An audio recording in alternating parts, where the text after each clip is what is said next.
It's just before dawn over Los Angeles. A massive campus sleeps under a dull orange haze from the streetlights. Inside one of the oldest dorms on the hill, almost everyone is out cold after a long night of finals stress, cheap drinks, and video games. Almost everyone. On the 6th floor, in a cramped little room that smells like instant noodles and laundry detergent, an 18-year-old freshman shuts down his computer. He's just lost a late-night game to his friend down the hall. It's around 4 in the morning. He gets up, steps into the corridor, and walks a few doors down to congratulate the winner. The friend sees him at the doorway. They exchange a few words, maybe a laugh, and then the freshman turns around and walks back toward his own room. That is the last confirmed time anyone ever sees him alive. His name, in our story, is Dany Navarro. The university, the building, the timeline, all of that is based on a real case. Only the names have been changed out of respect for the people who still live with this mystery. When Dany's roommate wakes up 5 hours later, the bed is empty. On the desk, his wallet. On the shelf, his keys. By the door, his shoes, his ID, clothes, trumpet, and all the little things you need to exist in the outside world are still in the room. It looks like he stepped out for a minute. He never comes back. Part 2. Who was Dany Navarro? Before we talk about how someone can vanish between two doors in a crowded dorm, we have to know who that someone was. The young man at the center of this case was born on the East Coast in 1981 and grew up in a loving family with 2 younger brothers. In our version, Dany Navarro is born in Virginia. Later, the family moves to California, to a quiet suburb near San Diego. He isn't the stereotype of a troubled runaway. People remember him as funny, gentle, a little geeky. He loves cartoons, jazz, video games, and late-night jokes with his brothers, Alex and Ryan. At school, he isn't the loudest kid in the room, but when he plays music, everybody notices. From middle school onward, his life is built around the trumpet. He joins bands, school ensembles, a Caribbean-style group we'll call Island Breeze, where he plays steel drums and trumpet. Weekends are rehearsals, parades, performances at local events. Music isn't just a hobby. It's the thing that makes university suddenly feel possible. By the end of high school, he's good enough to earn something rare, a music scholarship to a prestigious public university in Los Angeles, a place with tens of thousands of students, palm trees, perfect lawns, and a reputation that can reshape someone's whole future. For his parents, Miguel and Maria, it's a huge source of pride. Their first son at a top university, playing the instrument he loves, living on campus, finally stepping into adult life. At home, they talk about his future, orchestras, maybe a teaching career, maybe composing. They don't talk about him vanishing from a dorm room one ordinary week in December. On paper, nothing marks Dany as someone on the brink of disaster. He isn't in trouble with the law. He isn't known for violence. He's a first-year student adjusting to the shock of university life. Early mornings, late-night study sessions, tests, rehearsals, new friends, new freedom. It's a lot, but that's normal. Friends describe him as happy, social, the music guy. He cracks jokes, he's into PC games, and he's excited about life in the dorm. Later, years after he disappears, one of his brothers will write online about a darker side, experiments with drugs, underground parties, raves. That's important to our story, and we'll come back to it. But even in that post, there's nothing to suggest that Dany wanted to vanish forever. It sounds more like a teenager testing the boundaries of this new, chaotic world. The Hill. If you've never been on a big American campus, especially in California, picture a small city inside a city. Cafes, libraries, gyms, sports fields, lecture halls, and above it all, a hill packed with dormitories. Students call it simply the Hill. On that hill, stands one of the oldest residence halls. In reality, it's Dijkstra Hall. In our story, we'll call it North Bridge Hall. Long corridors with identical doors, low ceilings, fluorescent lights, the constant murmur of music, laughter, and someone yelling down the hall at 2 a.m. Northbridge is a co-ed dorm. Young men and women share floors, common rooms, laundry. Rooms are small. 2 beds, 2 desks, 2 closets, a window with a view of either the hill or the city. It smells like deodorant, cheap cologne, microwave popcorn, and industrial cleaner. It's the late 90s. No smartphones. Dial-up internet is still a thing. Many students have chunky desktop computers with boxy CRT monitors. They connect to each other over the dorm's local network and play games late into the night. Shooters, strategy games, whatever their machines can handle. Dany is living his first semester in this building, on the 6th floor. His roommate, Chris, shares the cramped space. Down the hall lives his friend Jordan, another freshman, another music and video game guy. The social life revolves around their floor. People wander in and out of each other's rooms, talk in the hall, sit on the floor with textbooks and pizza boxes. December in Los Angeles isn't snow and freezing wind. It's chilly nights, mild days, people in hoodies and shorts at the same time. For students, December means finals, deadlines, exams, not enough sleep. Stress builds up, but so does a sense of celebration. After finals, everyone goes home for winter break. On the evening before he disappears, Dany has 2 big things on his schedule, a concert and a party. First, he plays with his band. They put on a show on campus, upbeat, loud, full of energy. For him, it's the best of both worlds, music and university life blending into one golden moment. After the performance, he returns to Northbridge Hall. Someone on the floor is hosting a small party. There are maybe 15 or 20 students in a room. Hip-hop or late 90s pop on someone's stereo. Cheap drinks mixed in plastic cups. People decompressing after a long week. Witnesses later say Dany is in a good mood. He drinks, he talks, he laughs. Nothing about his behavior screams breakdown or crisis. It looks like just another night in the dorms. And then, sometime after midnight, the party winds down, and the clock starts ticking toward the moment everything breaks. The night, imagine it like this. It's past midnight when Dany leaves the party and goes back to his room. His roommate, Chris, is already asleep or half asleep, rolled up in blankets against the cool night air. The lights are low. The glow of the computer screen is the only real brightness in the room. Dany sits down at his desk, turns on his computer, and connects to the local network. On the other end of the hallway, in another cramped room, his friend Jordan does the same. They launch a game and begin a match, one of those intense sessions where the sound of clicking keys and mouse buttons becomes a kind of rhythm. Outside, campus quiets down. Streetlights hum. Somewhere, security guards walk their rounds. In Northbridge Hall, doors close, conversations fade. But on the 6th floor, at least 2 monitors are still lit. According to later accounts, they play for hours. The exact game isn't important. What matters is the timeline. They are still at it at 3 a.m, then 3:30, then around 4. The friend later tells investigators that at approximately 4:00 a.m., the final match ends. Dany loses. He gets up from his chair, opens the door, and steps into the hallway. You can picture the corridor, dim lights, ugly carpeting, white cinder block walls, a few posters taped up crookedly. At that hour, it's almost silent.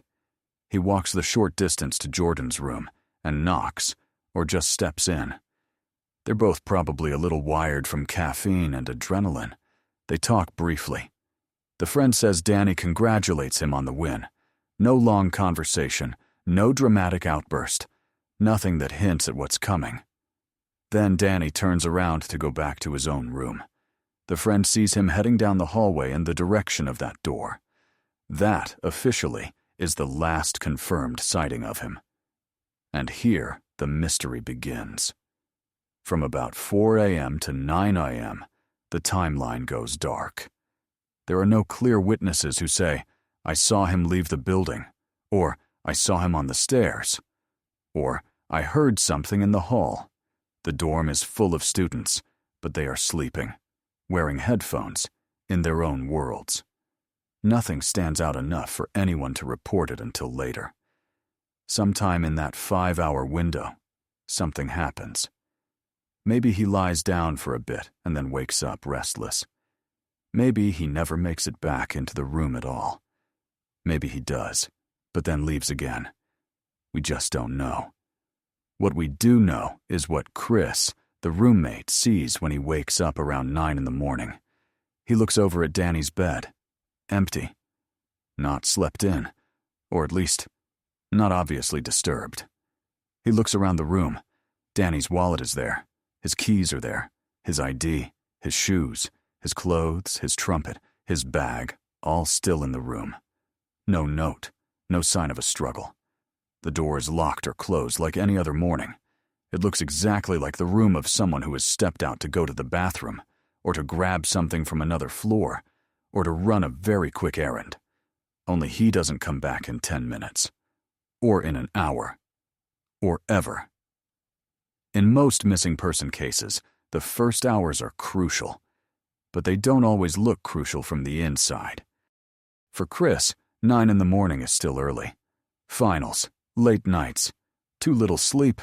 It's not strange that Dany isn't in the room. Maybe he crashed on someone else's floor. Maybe he went to the dining hall. Maybe he already headed to the library, so the roommate doesn't immediately panic. As the day goes on, though, things stop making sense. Dany is supposed to be around. He has friends on the floor. He has routines.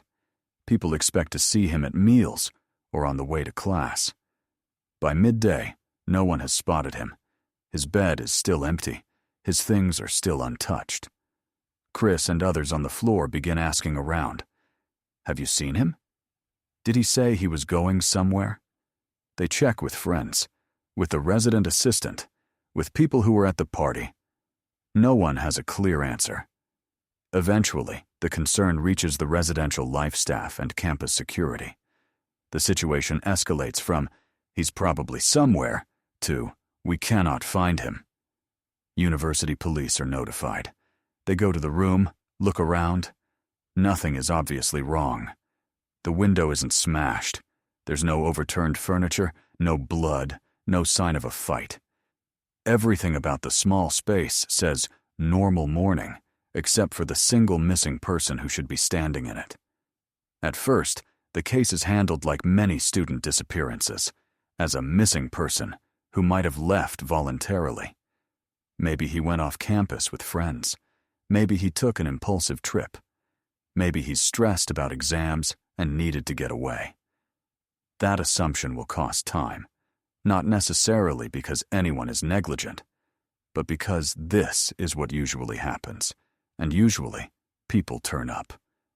But as the hours pass, the picture hardens into something else. There are no charges on his bank card. No one sees him on campus security patrols. There are no recorded calls to his family, no emails, no sign of preparation.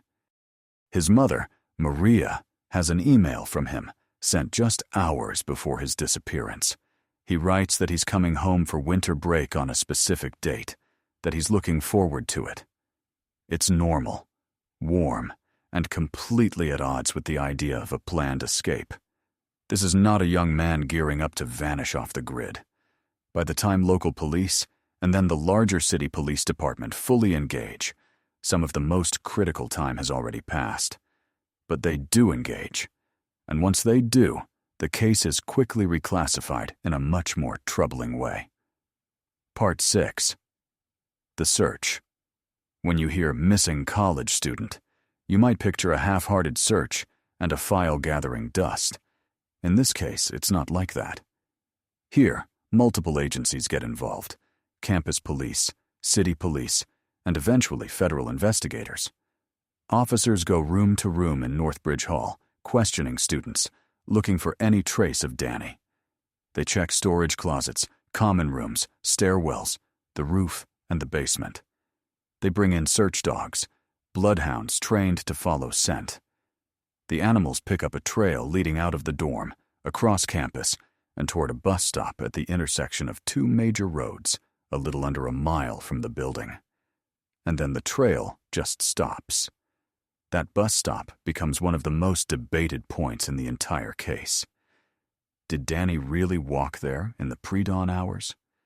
Did the dogs pick up an old scent he'd left days earlier? Did he get into a car or onto a bus? Or did the trail simply fade because there was nothing more to follow? Police interview bus drivers and passengers who might have been in that area around the time. No one can confidently say they saw a student who matches his description. Even when a driver thinks he might have seen someone similar, there's no hard evidence, no working camera on the bus, no ticket records that directly tie back to Dany. Meanwhile, investigators thoroughly check construction sites on and around campus. In the late 90s, this part of the university is under construction in places: open pits, semi-finished buildings, areas that can be dangerous at night, especially for someone tired or under the influence. Teams search those places for any sign of a fall, a buried body, a piece of clothing, anything. They find nothing they can publicly tie to Dany. They also start looking at the digital side. Remember, this is 1999. Computer forensics are nowhere near what they are today. But investigators still try to reconstruct what he was doing on his PC that night, beyond the game with Jordan. According to later accounts, there is controversy over how his computer was handled. Some sources claim that a shared network drive was wiped while it was in police custody, potentially erasing logs or chat histories that might have shown whether he planned to meet someone that night. Authorities have not confirmed every detail of this, but it becomes part of the lore around the case, fueling theories that some lead was lost in those early days. Then there's the most chilling lead of all: the man in the hallway. About 7 months after the disappearance, a student comes forward with information. He says that on the night Dany vanished, at around 4:35 a.m., he saw a man in his mid-30s loitering around the dorm. Not a student, not someone from the floor, but a stranger. White, heavy build, around 5'7" to 5'8", hovering near the entrance to Northbridge Hall. The witness gives a detailed description, and police create a composite sketch. This man is never publicly identified. He never comes forward. Investigators say they want to talk to him as a person of interest, not as a formal suspect. But even with the sketch, no verifiable link is made. And so the evidence looks like this: a student who leaves behind all his important belongings, a scent trail that may or may not end at a bus stop, a single unidentified stranger near the dorm. No body. No confession. No clear scene of a crime. For the family, this is a nightmare without shape. For police, it becomes something else: a suspicious disappearance that they eventually classify as a likely homicide case, even though they have never found a body. Dany's parents refuse to sit and wait. They hire 2 private investigators, put up an enormous reward, the equivalent of a life-changing sum of money for any student with information. They appear in news reports, they talk to journalists, they authorize benefit concerts by Island Breeze to keep the story in the public eye. The reward is never claimed. Part 7. Theories more than 25 years later, investigators, journalists, online sleuths, and regular people who stumbled onto this story are still trying to answer one question: what could have happened to Dany Navarro in that window between 4 and 9 in the morning? One thing is important to say clearly: everything we're about to talk about now is a hypothesis. The police have not confirmed any of these theories as fact, They are possibilities, built from bits of evidence, testimony, and speculation. Let's go through the main ones. Voluntary disappearance or suicide. Could Dany have simply decided to walk away from his life? On the surface, it's an easy theory. He's a freshman under pressure. Music scholarship, essays, exams, a new city. Maybe he feels overwhelmed. Maybe he wants to start over somewhere else. But when you look at the details, this version falls apart. He didn't take his wallet, his ID, his bank cards, extra clothes, or even his shoes. He sent his mother a normal, affectionate email about coming home for winter break. There were no signs of a farewell message, no reported history of serious depression, no hint in his conversations that he was planning to disappear or harm himself. People who voluntarily vanish usually prepare at least a little. They withdraw cash, collect important documents, pack a bag. Dany seems to have done none of that. Officially, investigators do not treat his case as a likely voluntary disappearance. Accident on campus. Another possibility. Something terrible happened to him on or near the campus, but no one noticed, and his body was never found. Some believe he could have fallen into a construction pit, an open shaft, or another dangerous spot in the half-lit maze of a campus under renovation. If this happened in the early hours of the morning, and if the area was later filled, cleaned, or altered, crucial traces might have been lost. It's not impossible. There are known cases where missing people are discovered years later on their own campus, in elevator shafts, hidden maintenance spaces, or sealed construction zones. The problem with this theory is that the construction sites around the university were, according to public reports, carefully searched. Police, campus security, and, in some accounts, even faculty volunteers combed through those areas looking for any sign of a body or personal items. They say they found nothing that could be linked to Dany. An encounter with a stranger. This is where the unidentified man in the hallway becomes important. If that witness's memory is accurate, there was an older man hanging around Northbridge Hall around the very time Dany vanished. Students are used to familiar faces, classmates, resident assistants, staff. A stranger stands out, especially at 4-something in the morning. The idea here is simple and frightening. Dany left his room, or the building, for a brief moment. Maybe to get some air, maybe to meet someone, maybe disoriented from lack of sleep or substances, and encountered this man. Something went very wrong. The man then left the campus with him, alive or not. The argument for this theory is that it explains both the lack of a body on campus and the eerie sighting of a stranger. The argument against it is that we have no confirmed evidence linking the man to any crime. The sketch never led to an identification. No one has publicly come forward later saying, "That was me. I was there for an innocent reason." We are left with a shadow at the edge of the story. Abduction or crime off campus. Closely related is the idea that Dany left the dorm, deliberately or not, and was attacked or abducted somewhere between the building and the bus stop. The dog trail, if you believe it, suggests he went that way at least once. Los Angeles is not a gentle city. A young man alone, in the dark, possibly tired, maybe under the influence, would be vulnerable.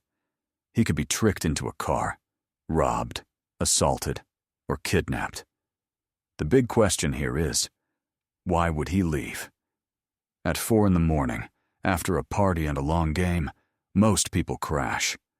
They don't go for long walks in a city they barely know. That's where the next piece of information comes in. The rave theory. Years after the disappearance, one of Dany's brothers, Alex, writes a blog post. In it, he talks about how his older brother had recently started going to raves and experimenting with drugs, especially ecstasy. He suggests that this new world, late-night parties, secret locations, connections with strangers, might be linked to the disappearance, If that's true, then the night Dany vanished might not have ended when the party in his dorm room did.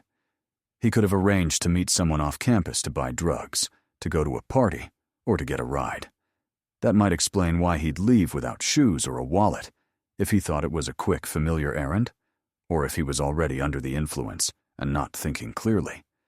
But again, this is speculation based on a relative's memory and feelings, not on a concrete trail of evidence. There is no public record of messages, calls, or witnesses confirming that he had plans for a rave that night. We have to treat this as one family member's attempt to make sense of something unbearable. A hidden tragedy inside the dorm. There is another, darker theory, one that rarely appears in official reports, but often comes up in online discussions and long-form articles. It goes like this.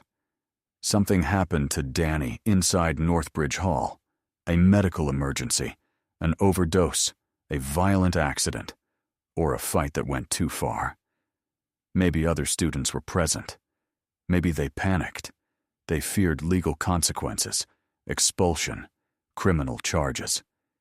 In that panic, instead of calling 911, they decided to hide what happened. They moved his body off campus, created a story about him simply disappearing from his room, and stuck to it. This theory would explain why there is no obvious trail leaving the dorm, no witness to a dramatic confrontation, and no body found in the usual search areas. It would also explain why, after all these years, nobody has stepped forward. Multiple people would be implicated, and the guilt and fear might be enough to keep them silent. But it has problems too. For this to work, a group of frightened teenagers or 20-somethings would have to execute a complex cover-up in a busy building without leaving any trace that investigators could follow.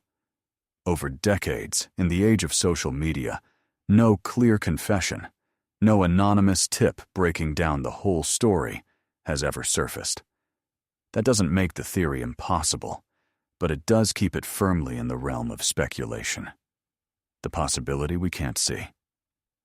Finally, we have to admit something uncomfortable. There may be an explanation that simply hasn't occurred to anyone outside the case. Something involving a medical condition, a rare psychological break, a chain of coincidences so strange that it sounds invented, but isn't. We only see what public sources and a handful of interviews allow us to see. Investigators have more: interviews, physical evidence, internal notes that never made it to the media. We know from recent statements by campus police that they still revisit the case from time to time, checking whether new technology or new tips could push it forward. But there's no sign of a definitive answer. Every theory we've laid out has holes. Every path ends in fog. And for the people who actually knew Dany, that fog isn't a fun mystery. It's their reality. Part 8. The people left behind. For viewers, cases like this can almost become stories, puzzles to solve. For the family, it's not a story. It's a life cut out of the photo album without explanation. Imagine being Alex or Ryan Navarro. One day, you're getting emails from your older brother about school, music, silly dorm stories. He's promising to come home for winter break. You talk about what you'll do together, what games you'll play, what your parents will cook. The next day, your parents are on the phone with the university.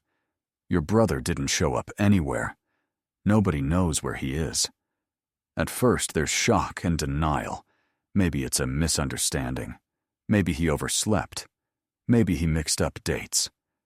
But as the hours turn into days, and the days turn into weeks, that hope begins to collapse. His parents become public faces in a search they never asked for. They talk to reporters, appear in TV segments, stand in front of microphones next to police officers, their son's photo printed and reprinted behind them. They give interviews where they describe him as they knew him. Kind, funny, talented, full of life. They also do the kind of work most of us never imagine having to do: negotiating with investigators, raising money, organizing searches, hiring private detectives, dealing with false leads, and listening to strangers on the internet theorize about their child. His bandmates in Island Breeze play benefit concerts, raising money for the investigation. They play the songs he used to solo on, hoping that their music will keep his face in the public's mind just a little longer. For his friends from the dorm, the story is different, but also heavy. Some of them were at that party. Some of them stayed up late listening to music through thin walls. One of them, Jordan, was the last person to see him walking back down the hall. For the rest of their lives, they will carry that odd, horrible fact. I watched him walk away. I thought it was nothing. I didn't know that was the last time. Years later, one brother, now a musician himself, shares his thoughts online. He talks about the rave scene, about drugs, about how he believes that world might have swallowed his brother. You can feel the mixture of guilt and grief under his words. Guilt for not knowing everything. Grief for never being able to change any of it. Their pain is not a plot device, and if we're going to talk about this case, we have to carry that awareness with us. That behind every missing person poster is a family that still sets an extra place at the mental table, that still half expects a phone call that never comes. Part 9. 25 years later. So where does this case stand today? Officially, the investigation is still open. Campus police and local authorities classify the disappearance as suspicious and consider it an unsolved homicide case, even though they have never recovered remains. Every few years, they revisit the file, checking for new technology, new witnesses, new connections. In December 2024, a quarter of a century after that night, the university's student newspaper releases a detailed podcast episode digging back into the story. Journalists speak with current campus police officials about what is known, what might have been missed, and how this case changed security measures on campus. They also interview someone who had been a friend of the missing student back then. The episode walks through many of the same theories we've discussed: the bus stop, the man in the hallway, the possibility of a construction site accident, the rave angle, the idea that something happened inside the dorm itself. It makes clear what we've been saying here. None of these are proven. They are frameworks people build to give shape to the unknown. Elsewhere, online, you can find detailed write-ups on true crime blogs and independent sites, all trying in their own way to reconstruct the last hours of his life and the investigation that followed.